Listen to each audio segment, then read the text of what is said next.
I came today because I'm really interested in young people and how they have been affected by the Troubles, and I'm actually looking for some practical answers as to how we can help them. Young people are affected by the Troubles and have mental health issues because their school career was adjusted by perhaps the parents having to move house during the Troubles. They moved school, so they are missing out on career opportunities and having to do catch-up. They're affected by attitudes to authority and the lack of opportunity for them to get back into society. But when it comes to people coming out of Hydebank and coming out of courtrooms where they've been through a big ordeal, there's very little practical help in terms of emergency and safe, warm, comfortable accommodation.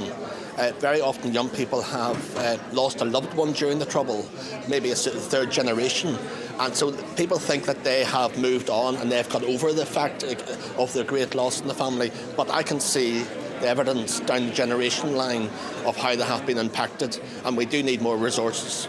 If I could choose three things to help young people infected by the Troubles: practical listening ear for mental health, practical training in the area of education to get them reconnected into employment, and something that would help them draw a line in their events, in their mind, in the reoccurring thoughts that would introduce healing, comfort, sympathy and strength to let go of the past, put it in a place, park it up and move forward.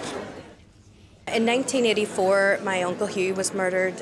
He was a part-time UDR officer, and also in 1998, my brother Adrian was 21 years old and was killed in the Omagh bomb.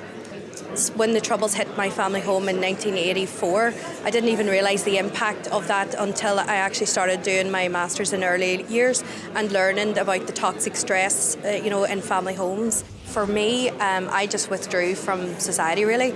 I mean, I was when Aidan died, I didn't want. There was a lot of media attention in the small town of Omagh, and I didn't want to engage in any media activity. I didn't want to talk to people about it. I actually was in denial for a long period of time.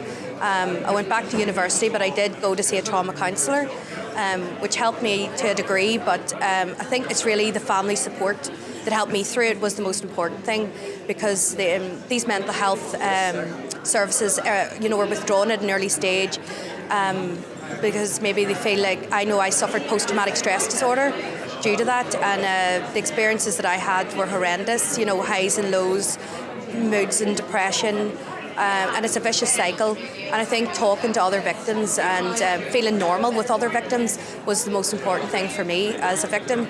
I think a lot more could be done to help victims.